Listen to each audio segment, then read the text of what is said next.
As usual, I want to show you the background that I've got up. So I give a couple of seconds of that before I start the countdown, and after the countdown's finished. I was kind of hoping I could have went over that article with you before you went live, but that's okay. Oh, the other article. Well, I'm not planning on this being long. The video is only 10 minutes. Okay. I can't imagine that we'll be very long with this. So this is a former SDA pastor who came to see firsthand the deception and lies of the SDA organization. So let's get into it. Now, actually, before I get into it, I want to say up front, I don't hate SDA people. I come from a family. We had lots of SDA friends. I don't personally have any at the moment that I'm aware of. Yeah, I don't think I know any SDAs up front. My parents told me when I was growing up that, some SDAs actually believe the gospel and they don't put the law in the place of importance that some SDAs do, where it's a salvific work. And some SDAs aren't saved. But more recently, I've investigated the SDAs a lot more. And just today I came across this video in doing a bit of a search. And I listened to this and I was shocked at how bad it is and how deceptive the organization is. Yep, I'm getting into it right now, Nicholas. I don't know if you want to join us. If you want to join, let me know and I'll email you a StreamYard link. So the organization that have released this is C Christian Answers TV. So C Answers TV.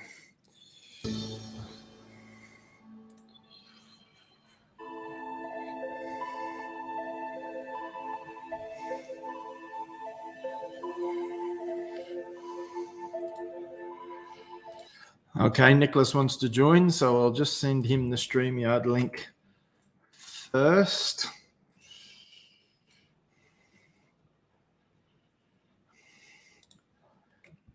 Yep. Now, this was enough. 10 minutes. I would hate to listen to more. This is just so bad. And I assume you've listened to it already, Nicholas, or started listening to it. This is horrific. So the only out for SDAs in this one is this guy's lying. But if this guy's telling the truth, then, I mean, I don't know how to prove whether he is or not, but it certainly seems like it. The only part I was had enough time to listen to by the time I found the full-length version of the video, which only took a minute. I was listening to some opening music, and then I saw that you had started your stream. But I'll probably, I mean, because I was, because of my my appreciation for Sabbath. I mean, I do want to test about that perspective or whatever, but it's rather secondary the way that I hold it, right? So, yeah, well, he's not saying anything about the Sabbath that I can tell. Yeah, it's about the investigative judgment, and they know it's not true. The hierarchy, and they're covering it up. Well, that would make sense because it's pretty absurd. But then this could be very helpful to see. Yeah, because having gone up the hill and related with them, and one of I only have 3. Aside from some of my family members who have converted and stuff, but I have 3 in-person brothers. I mean, one of them lives in Nebraska, but still, I've known him since I was a child, right? Sort of our conversion process, or lack thereof, when we were younger was kind of in tandem, if that makes sense. We were sort of have been on this road, not together, but knowing about each other, about our Christianity, and open about it all these decades, you know? So anyway, point being, I only have 3 of them, right? And one of them I met at that SDA church, but he's not SDA, but he's Torah keeping, which if you don't put the law in the wrong place, then mistakes about the law are not supposed to be made a big fuss of. We're not supposed to be like debating the law and all that. So Torah keeping is a whole lot better than SDA. But his mother's SDA, and they know all the SDA people, and it's like, man, this like I have to address this with him now. What's that going to be like? I'm kind of dreading that, but it's got to be done. So I have a very personal thing here as well, and I just think I can't go into all the details of everything, but it looks like SDA is something I'm going to be specializing in. Good. Especially because I have spiritual understanding of what's going on as well, because of my awareness of worldliness and Luciferianism and all that. I have enough awareness of that to see through the facade here. So, Nicholas, I got I got the exercise bike from the porch to the basement, opened the box, and saw how many parts I had, and I said, "Yeah, I'm assembling this later." Yeah, I mean, to you, is it fun? Like, are you going to use the instruction book and enjoy it? That's what I would do. Oh, I hate it. Like, yeah, I'm going to use the instruction book, but it's like there's so many little parts and bolts and the screws. It's Yeah, I mean, I would enjoy it if I didn't have other things I want to do. But now that I never have enough hours in the day, I would be kind of annoyed by the chore. But at least while I had to do it, I'd have fun doing something I don't normally do. That's just me. I'm interested in so many things. I'm Mr. Interested. Let's get into this. Unless people think it's spiritually significant and it's not from the Bible, then I have no interest.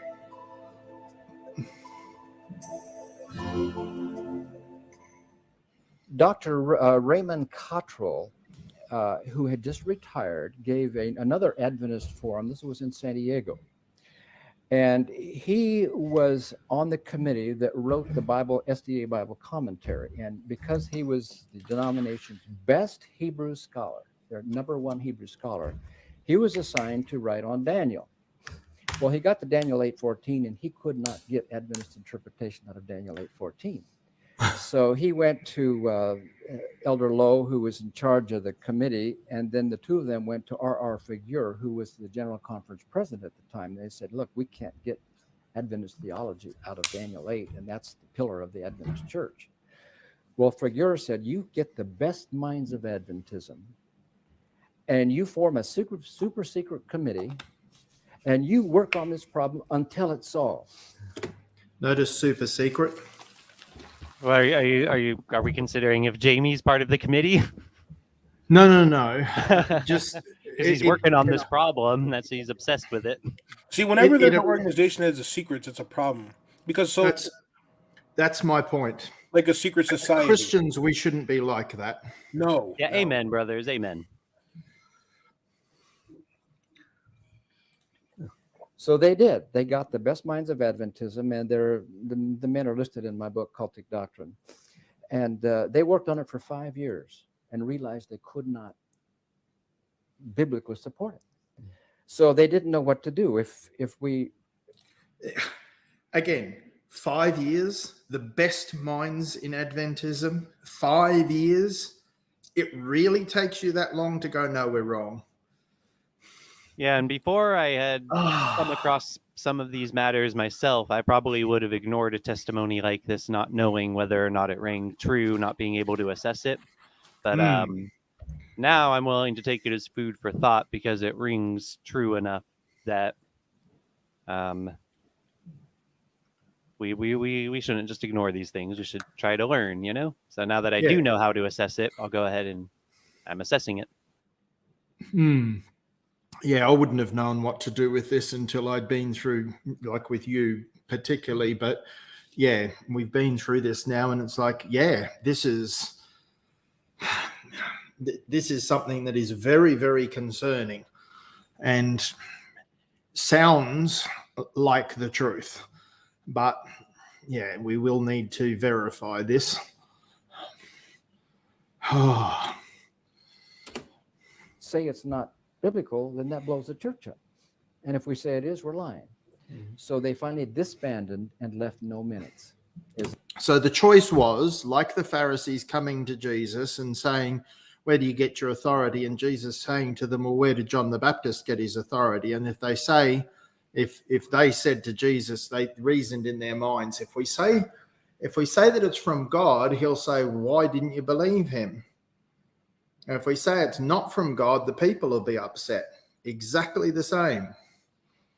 Choosing between God and man, and choosing man, just like the Pharisees. Another link to the Pharisees.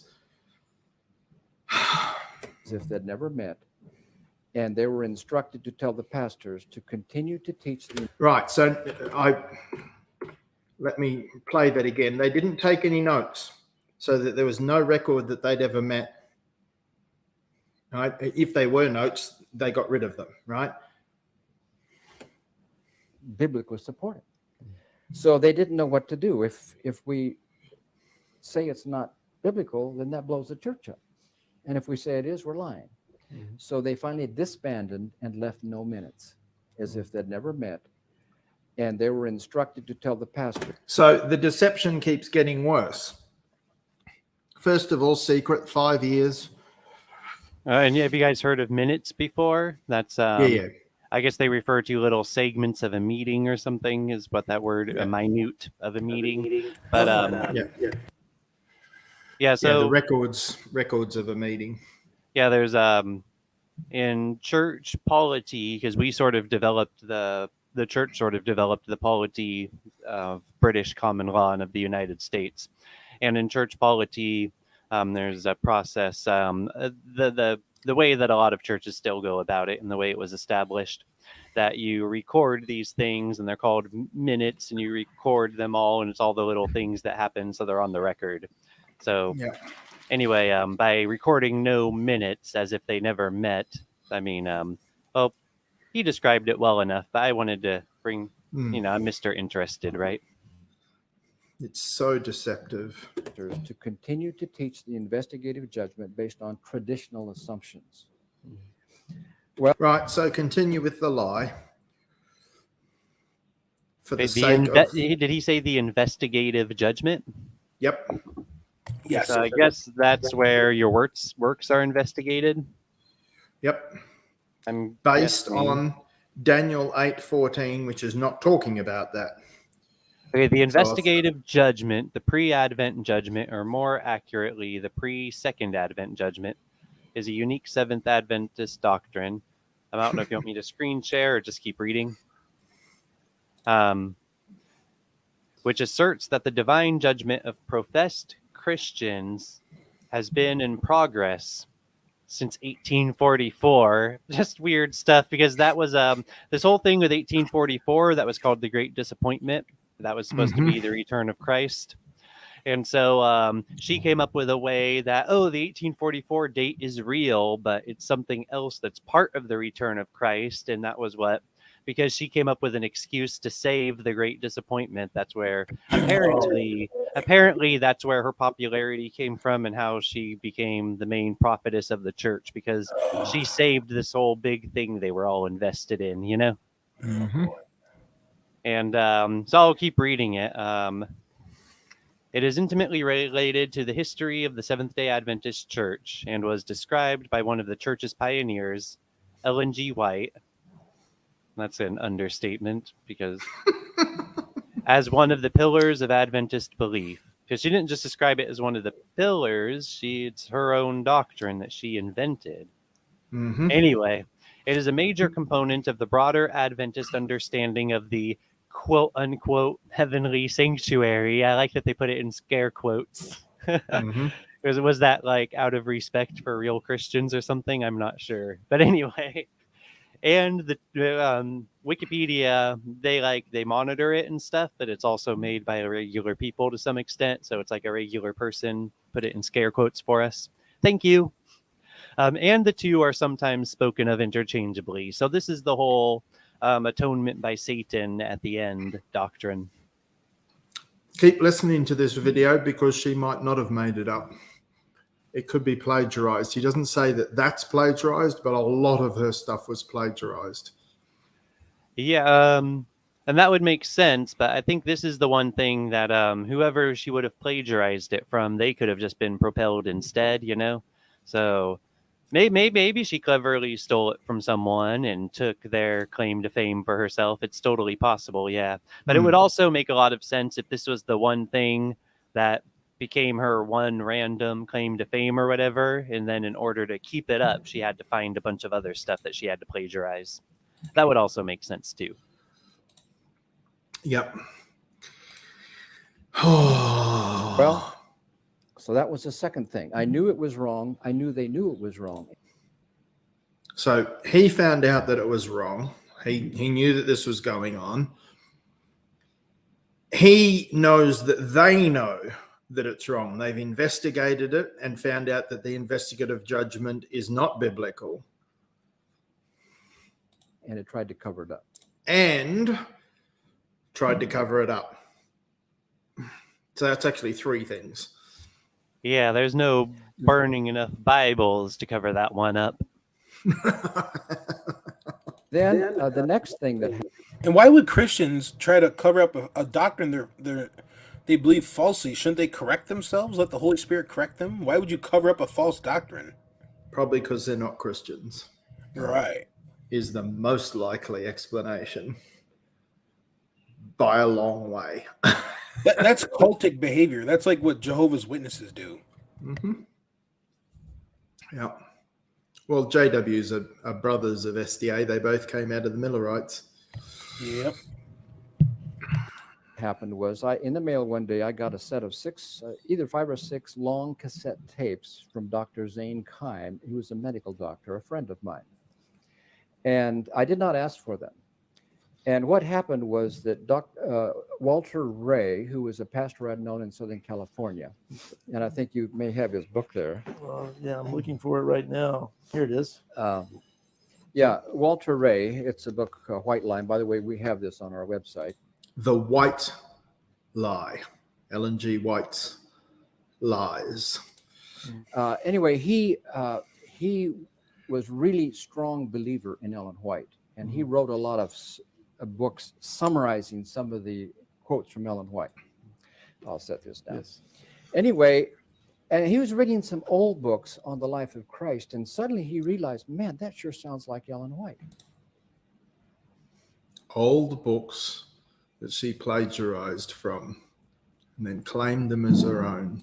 Oh, that explains like why some of the sections of the Desire of Ages are like, you know, even if they're speculation, they sound like good speculation, and then some stuff is Satan bearing our sins before the atonement is finalized. Like, what? So he would went and say, oh, that's almost like Ellen White says. So that piqued his interest. He got a copy of all the books that Ellen White had in her library and tried to find them. And lo and behold, he found that Ellen White plagiarized huge amounts of material. And that's what this book Documents. is all about. He documents everything in this book called The White Lie from the research you're referring to right now. Exactly.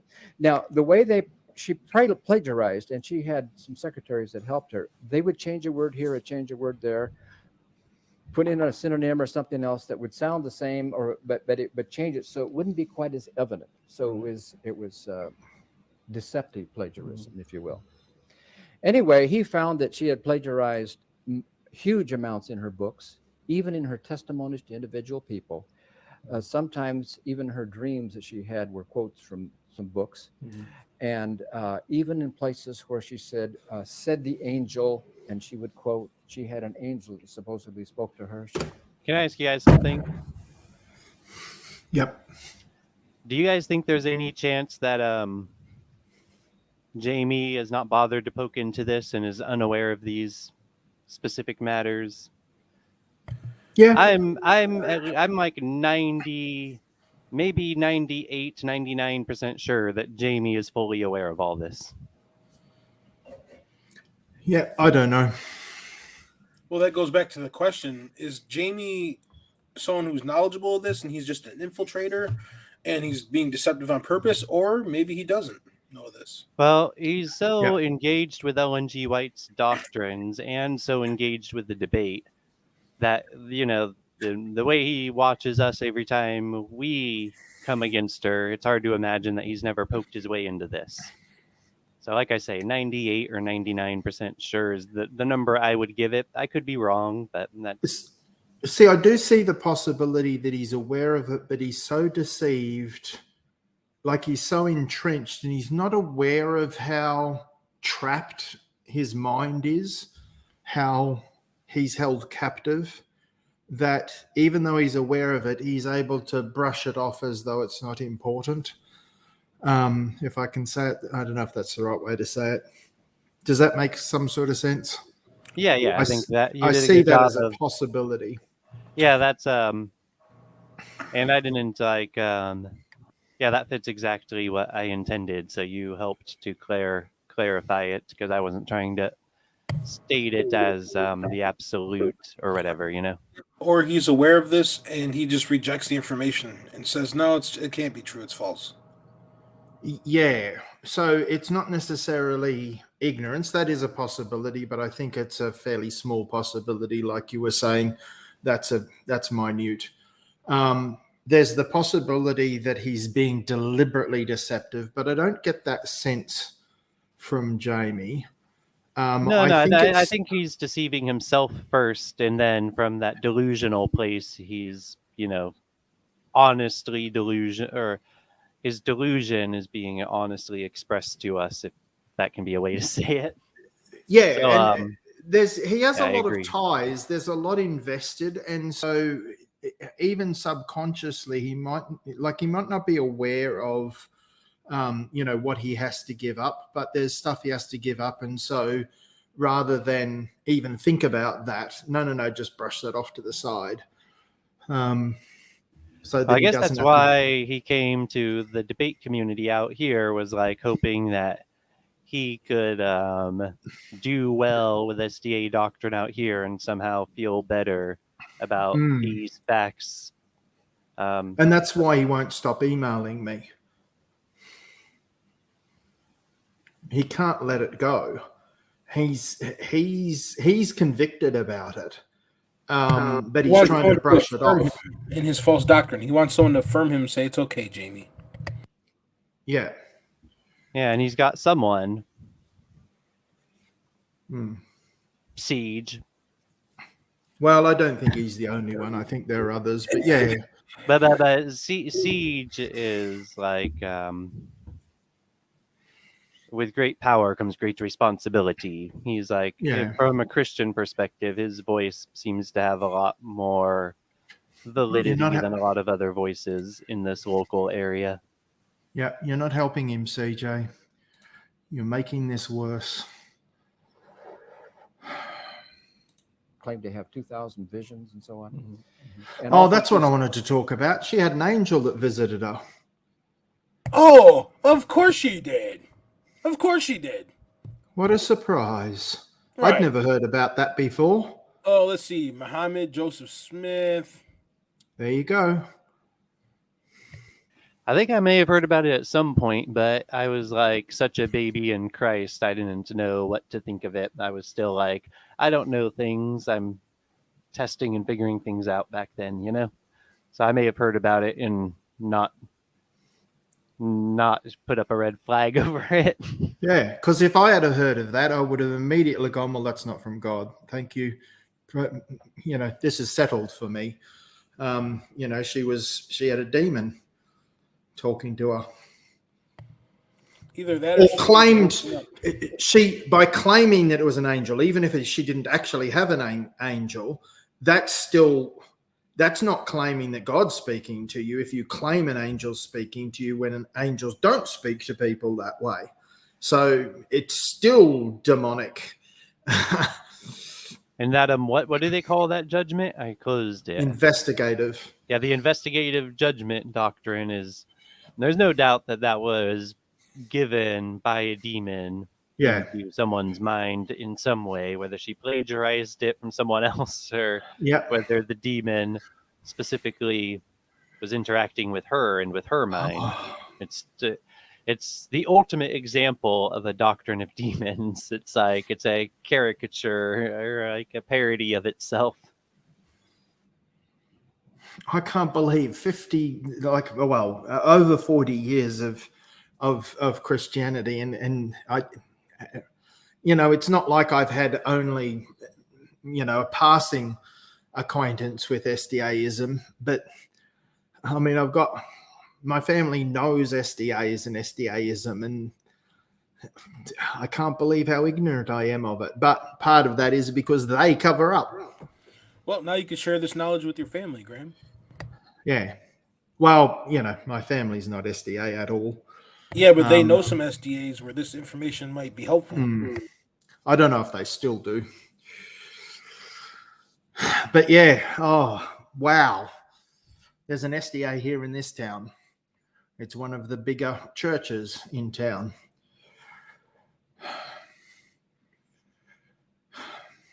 Says, I was shown, like the angel of God told her, and then she'd quote something. And lo and behold, even those I was shown statements often were from some other. So she's a liar and a liar and a liar.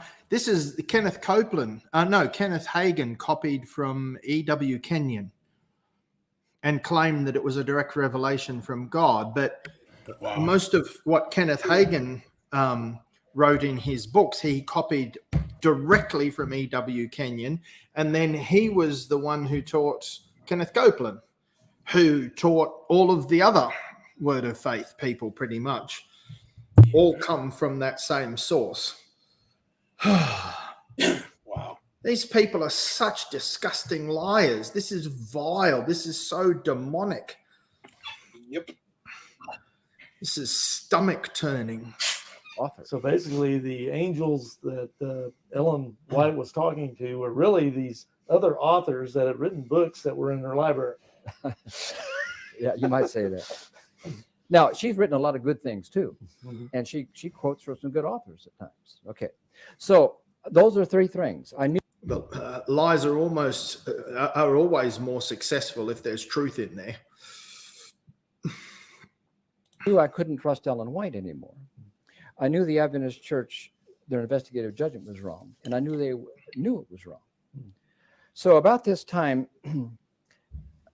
Adventism, all this stuff started to leak out in the Adventist Church, and there was a tremendous underground. People were discussing it, and I was pastor of the Watsonville Church, and people were asking me about my research and so on. And Dr. Raymond Cottrell's tape, were out, okay, and I had some very professional PhD type and MD elders on my church board. So I felt free to give it to them and say, look, let's consider this. Because I had always thought that truth was the hallmark of Adventism. And I've always sought for truth. I mean, I always want to be a truth seeker. Well, the quote hit the fan about that time. I got a call from the conference president who wanted to talk to me. And he said, I understand you shared all this. Anyway, to make a long story short, I told him why I could not preach the investigative judgment. And he says, well, you got to do it. And I said, I can't unless you can show me how to do it. Well, he had me meet with two people, Harold West, who was a ministerial secretary, like the pastor over the pastors, and Dr. Zamora, who pastored a large Adventist church in the San Jose area. He had been at the Glacier View trial, and he had read that 1,000-page manuscript too. So we met for 4 hours. It was recorded. They never gave me a copy, and I know it'll never be released because both of them admitted in private that Daniel 8 probably referred to Antiochus Epiphanes. We should not use Ellen White for doctrine. And there was no problem with, 2 weeks later, about a camp meeting, they were up in front quoting Ellen White, promoting the same Adventist. And I began to lose faith in the personnel of Adventism. One day, Harold West knew I was struggling. He took me aside, and it was a camp meeting. He took me for a walk. He said, Dale, let's go for a walk. I want to talk to you. So we wanted to go for a walk where nobody could hear us. And he said, Dale, we both know the doctrine's wrong. It's not our fault. We can't do anything about it. Really? Come on. Yes, you can. Expose it. It's not our fault. We can't do anything about it. Yes, there is something you can do about it. And because you're not doing anything about it, it is your fault. Graham, imagine if Martin Luther had that same attitude. Yeah, I mean, it's just so stupid, the idea of like we have to give up everything for Christ, but there's nothing we can do about this doctrine. Like, that's, I mean, at that point, to just say, look, a choice between Christ and something else, and I choose idolatry just straight up. I mean, Yep. that's what that sent. I don't know how someone could speak like that and think they're a Christian. Are you listening, Jamie? Because you do this as well. You're not prepared to give up everything for Christ. Look at the church as your employer and do what you can with a clear conscience. And Did you hear that? Look at your It's church not our as your fault. employer. Do what you can with a clear conscience. Not our fault. There's nothing we can do about it. Look at the church as your employer and do what you can as with a clear conscience. Well, the only thing he Right. could do with a clear conscience is to leave. So he's saying that people should like be willing to do jobs for like sinful employment, just trying to do what they can with the like. That's the thing is like there's a reason I took this path and not a different path. Like if I thought it was just easy to find employment that was doing something productive for the world and stuff that I could feel good about, then I never would have gone this other route. But for me, there was nowhere I could go to the world where I would have thought I was doing the right thing. I didn't know where to find it. So the irony that like same thing with employment. That's why there's a lot of corruption in the world and stuff, is because people are willing to work for the corrupt. And if Look- in mass we would refuse to work for the corrupt, then that could help Look- things be a lot look- better. There is a sense look- in which, just real quick, Nicholas- I'll wrap up. Okay. There is a sense in which a lot of people are not willing to work with corruption if it crosses a certain line, and for that reason, things are a lot better than they would be otherwise. So it's not a black and white thing. Okay, that's it. Sorry. Look, Nicholas, I know you found out that the mob owns the business, and the business does do a little bit of killing of people on the side, but can you just stick with it and do what you can with a clear conscience, and don't speak up against the, just knuckle down and submit. Well, I don't like that analogy because you're talking about the mob killing people and stuff, but we're talking about the gospel here, Graham. And no, I'm Yeah. being funny when I put it on you. It's but even more serious than killing people. yeah, Because exactly. they're going to hell for eternity. don't make any waves and you'll be fine. Don't make any waves, you'll be fine. Yep, that's exactly that perfectly my analogy. Oh, and brother, is there any chance it's not turned up all the way? I presume you have it turned up all the way. It is. It's just soft. Okay. Yeah, I was just double Unfortunately. checking just in case. Good retirement here. And I said, Harold, God called me to teach the truth of the gospel. Good on you. Good on you. No, I'm going to teach the truth. And if that's not acceptable within SDAism, I have to leave. Maybe I'm in the wrong denomination. Well, the day came when we resigned. If you didn't hear that, maybe I'm not in the right denomination. You can Yeah, say you're that. definitely not in the wrong. It's not a denomination at all. It's a cult. Yep. We had to. At the time, we had just built a new house, and that was in the 80s. Our first loan was 12%. Our second was 18%. My wife was employed at the church. She was a evangelistic Bible worker like my grandmother. We thought we'd probably lose our house. We didn't. The Lord has provided. And So he knew what he was risking. They could have lost their house because his wife was employed with them and he was employed with them. Both of them were working for this cult, and they could have lost their house. But the cause of Christ was more important. Truth was more important. Yeah, I think when it talks about leaving house, it's generally referring to the people of a household. But, sometimes it's literally house. Yeah. When I left, I had determined we would never speak against Adventism. I didn't want to be one of these, people. Sour grapes, Right. people. But then over the years, I started a church, mostly former Adventists. A lot of the people a lot of members of the gospel.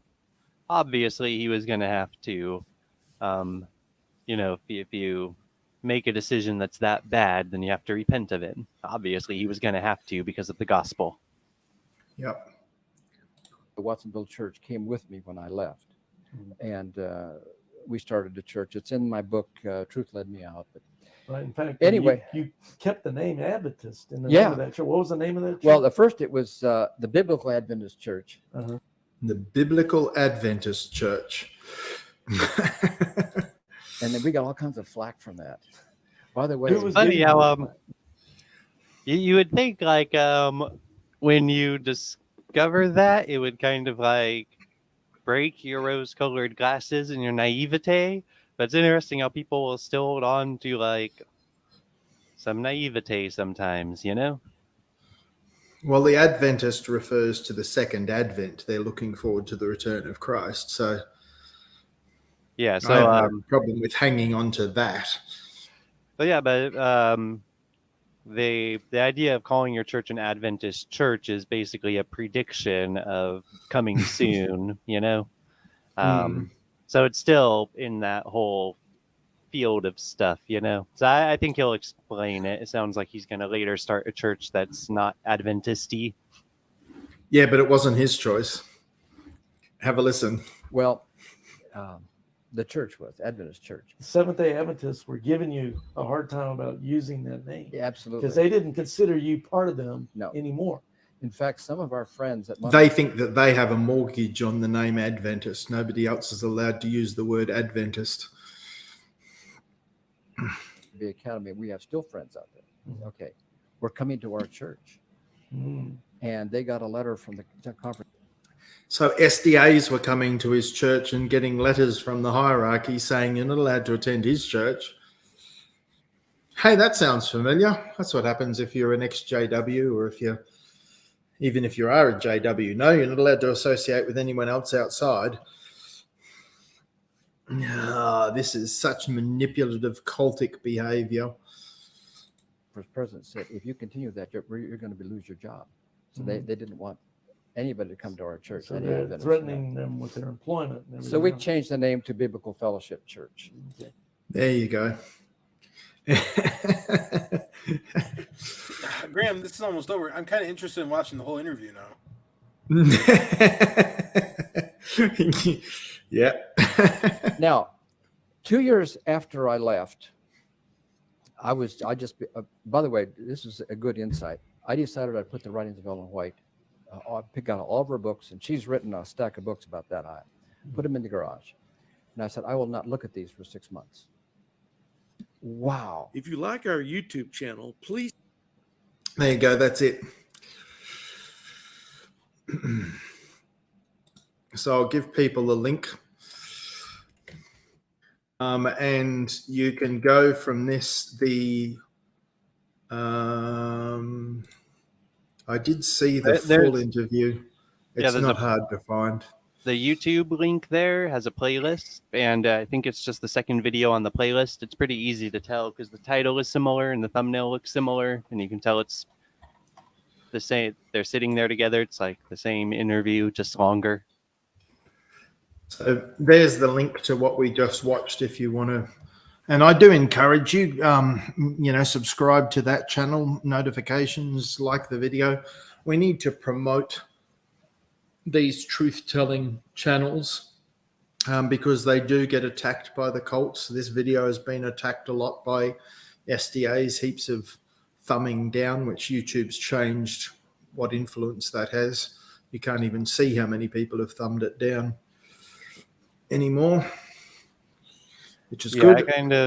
I like people being able to see thumbs downs because yeah, it has utility, but sometimes not. yeah, because from what I gather, if you thumb down to video, that would also help it in the algorithm. That's what I heard anyway in the rumor mill. And so, but it lets you, like, if you go to a video like that, then you know who's thumbing it down and who's thumbing it up, you know? And That's so, right. yeah, I mean, I prefer it, but I'm a total brute. So of course I don't want to lose. I don't like us taking away the thumb down. Actually, they used to have thumbs down less than a year ago, because when I started my channel, I used to get thumbs down because I was attacking Smokey and Yeah, it all was these pretty recent. liars. I mean, Yeah, 4 months, I feel like. I've forgotten about that. I used to get a decent number of thumbs down. Occasionally it'd be more thumbs down than thumbs up. Yeah, I'm there's like, only a certain oh well. stint when I would get more thumbs downs. It actually, I have a lot of like 84% and 100% thumbs up videos lately. Well, I wasn't The one on John expecting. MacArthur was a little bit less, but but I actually, I've made that one unlisted or whatever because I think I did anyway, because I'm just going to address it with more clarity and less excited hurriedness. So I don't think I did terrible, and I think with a lot of voices coming out all of a sudden, the way that I addressed it and was learning as I went and stuff was a good voice to be out there at that time. But I think now it's time for like better clarity rather than a sudden response. So I'm just going to respond to it again more carefully and really condemn Julie Royce more than him. Yeah. But I do think that there's a serious falling short there. I'll describe it in my video and I'll stop talking. I wasn't expecting to go for 40 minutes on this, so I'm done. Kevin, I don't know if you want to watch that other video. I don't think I'm interested. Not at this stage, anyway. Well, I want to watch it, but I want to like address it later in a live stream and stuff. I feel like rather than watching it together and reviewing it, which would take a long time, this one I just want to watch because I already have in my queue of my upcoming content. I'm already going to be addressing this topic. Nicholas, So, would you mind sharing the link with me? Yeah. In fact, I thought I already. Oh no, I sent it to Graham by email, is what it was. Yes, so I can. If you could email it to me, that'd be great. Yeah, I'm just getting it now. Here it is. Awesome. Yep, there it is. I share it on social media. Like, this is the kind of stuff people need to see because it's like, oh, it's just a harmful, Christian denomination. It's a non-harmful denomination. Okay, well, I'm putting it in the side chat right now. I can email it to you if you want, but I also want it in the side chat. So if that's sufficient, then I won't email it to you. Yeah, you can put it in the side chat. Yeah, that way anyone who happens to watch this, it's available to them. Yep. And I can put it in private chat if that's easier reach. That's like right here. Boom, there. It's in private chat too. Why not?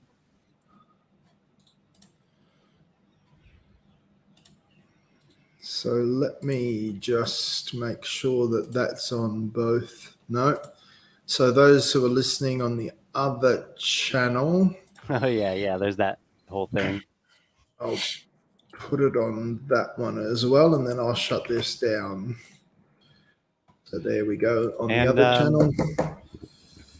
channel. We must give up whatever else we're attached to. Yep. And what we should really appreciate from people is either, appreciate them in an earthly sense as non-Christians in proper context, or else appreciate them for Christ being in them as Christian fellows. And besides that, there's really no esteeming unto people for us to do. And so we definitely, especially when it comes to where we trust for truth, and especially where we trust for truth of what the gospel is, we have got to just trust Messiah. Yep. Thanks, Nicholas. And that links in with what I was looking at in Philippians 3 the other day. We count all things loss Everything that we have gained, whether it's family or houses or anything we've been taught, is nothing. It is less than nothing for the sake of Christ. So, Jamie, I hope you'll consider this very carefully and stop defending error. Just trust Messiah.